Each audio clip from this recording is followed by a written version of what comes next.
की जय हो। श्री दुर्गा शक्ति माता की जय। दुर्गा शक्ति माता का पांचवा अध्याय। देवताओं द्वारा देवी की सृष्टि। महर्षि मेधा बोले। महर्षि मेधा ने कहा, पूर्व काल में शुभ और नशुभ नाम के दो असुरों ने अपने बल के मंद से इंद्र का त्रिलोकी राजा और यज्ञों का भाग छीन लिया, और वह दोनों इसी प्रकार सूर्य, चंद्रमा, धर्मराज और वरुण के अधिकार भी छीनकर स्वयं ही उनका उपयोग करने लगे। वायु और अग्नि का कार्य भी वही करने लगे, और उसके पश्चात उन्होंने जिन देवताओं का राजा छीना था उनको अपने अपने स्थान से निकाल दिया। इस तरह से अधिकार छीने हुए तथा दैत्यों द्वारा निकले हुए देवता अपराजित देवी का स्मरण करने लगे। देवी ने हमको वर दिया था कि मैं तुम्हारे संपूर्ण विपत्तियों को नष्ट करके रक्षा करूंगी। ऐसा विचार करके सब देवता हिमालय पर गए और भगवती विष्णु माया की सृष्टि करने लगे। देवताओं ने कहा, देवी को हमारा नमस्कार, शिव को हमारा नमस्कार, प्रकृति और भद्रा को नमस्कार। हम लोग रुद्र, नित्य और गौरी को नमस्कार करते हैं। ज्योतिषनी, चंद्र रूपणी व शुक्र रूपों को देवी को निरंतर नमस्कार। शरणागत का कल्याण करने वाली बुद्धि और सिद्धि रूपो देवी को हम बार बार नमस्कार करते हैं। और नित्य राजाओं की लक्ष्मी तथा संपूर्ण को नमस्कार। दुर्गा को दुर्गा शत्रुओं को पार करने वाली दुर्गा, पार को सर्वकारणी व्यक्ति किशन और गुमा देवी को सदा नमस्कार। अंतिम समय तथा अंतिम रुद्र रूप को हम नमस्कार करते हैं। उन्हें सारा बारंबार प्रणाम। जगत की आधारभूत क्रांति को बारंबार नमस्कार करते हैं। जिस देवी को प्राणी मंत्र विष्णु माया कहते हैं उसको नमस्कार, उसको नमस्कार, उसको नमस्कार। जो देवी संपूर्ण प्राणियों में चेतना कहलाती है उसको नमस्कार, उसको नमस्कार है। जो देवी संपूर्ण प्राणियों में बुद्धि रूप में स्थित है उसको नमस्कार, उसको नमस्कार, उसको नमस्कार। जो देवी सब प्राणियों में विग्रह रूप में विराजमान है उसको नमस्कार, उसको नमस्कार, उसको नमस्कार। जो देवी संपूर्ण प्राणियों में अक्षदा रूप में विराजमान है उसको नमस्कार, उसको नमस्कार, उसको नमस्कार। जो देवी संपूर्ण प्राणियों में छाया रूप में स्थित है उसको नमस्कार, उसको नमस्कार, उसको नमस्कार। जो देवी संपूर्ण प्राणियों में शक्ति रूप में स्थित है उसको नमस्कार, उसको नमस्कार, उसको नमस्कार। जो देवी प्राणियों में तृष्णा रूप में स्थित है उसको नमस्कार, उसको नमस्कार, उसको बारंबार नमस्कार, उसको नमस्कार, उसको नमस्कार। जो देवी सब प्राणियों में शांति रूप में स्थित है उसको नमस्कार, उसको नमस्कार, उसको नमस्कार है। जो देवी सब प्राणियों में जाति रूप में स्थित है उसको नमस्कार, उसको नमस्कार, उसको नमस्कार है। जो देवी सब प्राणियों में लज्जा रूप में उसको नमस्कार, उसको नमस्कार, उसको नमस्कार। जो देवी सब प्राणियों में शांति रूप में स्थित है उसको नमस्कार, उसको नमस्कार, उसको नमस्कार है। जो देवी संपूर्ण प्राणियों में तृष्णा श्रद्धा में स्थित है उसको नमस्कार, उसको नमस्कार, उसको नमस्कार। जो देवी संपूर्ण प्राणियों में क्रांति रूप में स्थित है, जो देवी संपूर्ण प्राणियों में लक्ष्मी रूप में स्थित है उसको नमस्कार, उसको नमस्कार, उसको नमस्कार। जो देवी संपूर्ण प्राणियों में वर्तमान रूप में स्थित है उसको नमस्कार, उसको नमस्कार, उसको नमस्कार। जो देवी सब प्राणियों में शक्ति रूप में स्थित है विराजमान है उसको नमस्कार, उसको नमस्कार, उसको नमस्कार। जो देवी प्राणियों में दया रूप में स्थित है उसको नमस्कार, उसको नमस्कार, उसको नमस्कार। जो देवी सब प्राणियों में तृष्णा रूप में स्थित है उसको नमस्कार, उसको नमस्कार, उसको नमस्कार। जो देवी संपूर्ण प्राणियों में माती रूप में स्थित है उसको नमस्कार, उसको नमस्कार, उसको नमस्कार। जो देवी संपूर्ण प्राणियों में भ्रांति रूप में स्थित है उसको नमस्कार, उसको नमस्कार, उसको नमस्कार। जो देवी संपूर्ण प्राणियों में नित्य रूप में रहती है उसको नमस्कार। जो देवी चेतना रूप में संपूर्ण संसार को व्याप्त करके स्थित है उसको नमस्कार,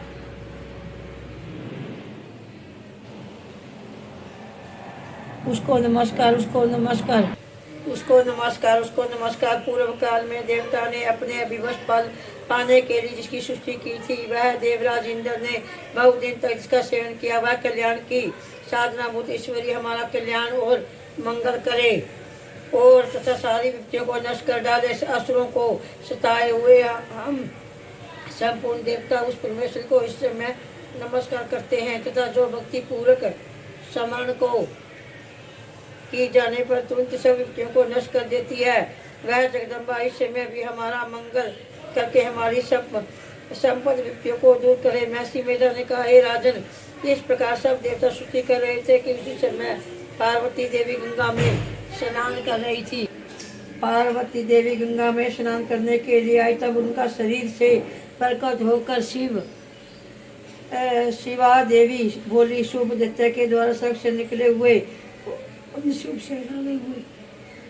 शिवा देवी बोली, शुभ के दत्ता द्वारा स्वर्ग से निकले हुए और निशुभ से हारे हुए यह देवता मेरी ओर सृष्टि कर रहे थे। पार्वती के शरीर से अंबिका निकली, इसलिए उसका संपूर्ण लोक में कौशिक कहते हैं। कौशिक के प्रकट होने के पश्चात पार्वती देवी का शरीर रंग काला हो गया और वह हिमालय पर रहने वाली कालिका देवी के नाम से प्रसिद्ध हुई। फिर शुभ और नशुभ के दूत चंड मुंड वहां आए और उन्होंने परम मनोरणी रूप वाली अंबिका देवी को देखा। फिर वह शुभ के पास जाकर बोली, महाराज, एक अति सुंदर स्त्री हिमालय प्रकाशित कर रही थी, वैसे रंग रूप में हमने स्त्री हिमालय को प्रकाशित कर रही थी, वैसे तो रंग रूप में हमने आज तक किसी स्त्री ने नहीं देखा। ऐ सुरेंद्र, आप यह पता लगाए कि वह कौन है और उसको ग्रहण कर ले। वह स्त्रियों में रत्न है, वह अपनी क्रांति से देश दिशाओं में प्रकाशित करती हुई वहाँ स्थित है, इसलिए आपका उसको देखना उचित है। हे प्रभु, तीनों लोगों के हाथी घोड़े और मणि इत्यादि जितने रत्न है वह सभी समय आपके घर में शोभामान है। के हाथी घोड़े और मणि इत्यादि जितने भी रत्न है वह सभी समय आपके घर में शोभामान है। नामक घोड़ा तो आप इंद्र से ले आए हो, अश्व द्वारा जुता हुआ विमान जो कि ब्रह्मा जी के पास था, अब वह भी आपके पास है और वह महापार नामक खजाना आपके कुबेर से छीना है। समुंदर ने आपको सदा खिले हुए फूलों की का नामक पहला माला दिया। वरुण का कंचन भी वर्षा करने वाले सत्र आपके पास है। रथों में श्रेष्ठ प्रजापति रथ भी आपके पास ही है। हे दैत्य, मूत्र से उत्कृष्ट नामक शक्ति भी आपने छीन ली है। वह वरुण का पासा भी आपके व्रत निशुभ के पास ही है। वह समुद्र में पैदा होने वाले सब प्रकार के रत्न भी आपके व्रत निशुभ के अधिकार में है। जो अग्नि में न जल सके ऐसे दो वस्त्र अग्निदेव ने आपको दिए है। दैत्यराज इस प्रकार सारी रत्न रूपी वस्तु एवं संग्रह कर चुके हैं, तो फिर आप यह कल्याणमय स्त्री में रत्न रूप में अनुपम स्त्री आप क्यों नहीं ग्रहण करते हो? महर्षि मेधा बोले, चंड मुंड का यह वचन सुनकर शुभ ने विचार किया कि सुग्रीव को अपने दूत बनाकर देवी के पास भेजा जाए। प्रथम उसको सब कुछ समझा दिया और कहा कि वह जाकर तुम उसको अच्छी तरह से समझाना और ऐसा उपाय करना जिससे कि वह प्रसन्न होकर तुरंत मेरे पास चली आए। भली प्रकार समझाकर कहना। दूत सुग्रीव पर्वत के उस रमणीय बाग में पहुँचे जहाँ देवी रहती थी। दूत ने कहा, हे देवी, दैत्य का राजा शुभ जो इस समय तीनों लोगों का स्वामी है, वह उसका दूत है और यह तुम्हारे पास आया हूँ। संपूर्ण देवता उसकी आज्ञा एक शरण से मानते हैं। अब जो कुछ उसने कहलाया भेजा है वह सुनो। उसने कहा है कि उस समय संपूर्ण लोक की मेरे वश में है और संपूर्ण यज्ञों के भाग को पृथक में ही लेता हूँ और तीनों लोगों को जितने श्रेष्ठ रत्न है वह सब मेरे पास है। देवराज इंद्र का वाहन ऐरावत मेरे पास है, मैंने उनसे छीन लिया है। ऊंचे श्रव नामक घोड़ा जो अक्षी सागर मंथन करने से प्रकट हुआ था, उस देवताओं ने मुझे संपित किया है। हे सुंदरी, उनके अतिरिक्त और जो भी रत्न आभूषण पदार्थ देवताओं के पास है वह मेरे पास है। हे देवी, मैं तुम्हें संसार की स्त्री में रत्न मानता हूँ, क्योंकि रत्नों का उपयोग करने वाला मैं ही हूँ। चंचल कटाक्षों वाले सुंदरी, अब मैं तुझ पर छोड़ता हूँ कि तू मेरे या मेरे भाई महापराक्रमी निशुंभ की सेवा में आ जा। यदि तू मुझे वरेगी तो मुझे अतुल महान ऐश्वर्य की प्राप्ति होगी। अंत तू अपनी बुद्धि से यह विचार कर मेरे पास चलिया।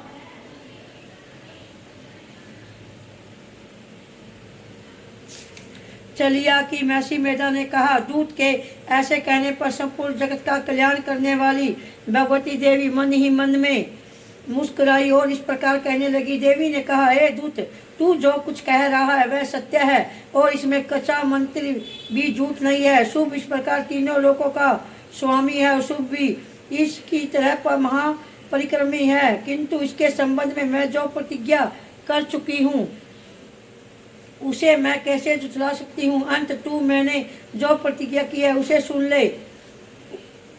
जो मुझे युद्ध में जीत लेगा, मेरे अभिमान को खंडित करेगा तथा बल में मेरे समान होगा, वही मेरा स्वामी होगा। इसलिए शुभ अथवा पराक्रमी शुभ यहाँ आवे और युद्ध में जीत कर मुझसे विवाह कर ले। इससे भला देर की क्या आवश्यकता है। दूत ने कहा, हे देवी, तू अभिमान में भरी हुई है, मेरे सामने तू ऐसी बातें ना कर। इस लोकी में तो मुझे तो ऐसा कोई दिखाई नहीं देता जो कि शुभ और निशुभ के सामने ठहर सके। हे देवी, जब अन्य देवताओं में से कोई शुभ व निशुभ के सामने युद्ध में नहीं ठहर सके तो फिर तू जैसी स्त्री उनके सामने रणभूमि में कैसे ठहर सकोगी। जिन शुभ आदि असुरों के सामने इंद्र आदि देवता भी नहीं ठहर सके तो फिर तू अकेली स्त्री उनके सामने कैसे ठहर सकोगी। अंत तू मेरा कहना मानकर उनके पास चली जा, नहीं तो जब वह तुम्हारे केस पकड़कर घसीटा हुआ ले जाएगा तो तुम्हारा गौरव नष्ट हो जाएगा। इसलिए मेरी बात मान ले। देवी ने कहा, तू जो कुछ तुमने ठीक कहा है, शुभ और निशुभ बड़े बलवान हैं, लेकिन मैं क्या कर सकती हूँ। बिना विचारे प्रतिज्ञा कर चुकी हूँ, इसलिए तुम जाओ और मैंने जो यह सब आदर पूर्वक सुंदर से कहे जिसके प्रचार जो उचित है समझ करो। बोल दुर्गा माता की जय। दुर्गा शक्ति माता की जय। दुर्गा माता का 5वां अध्याय समाप्त।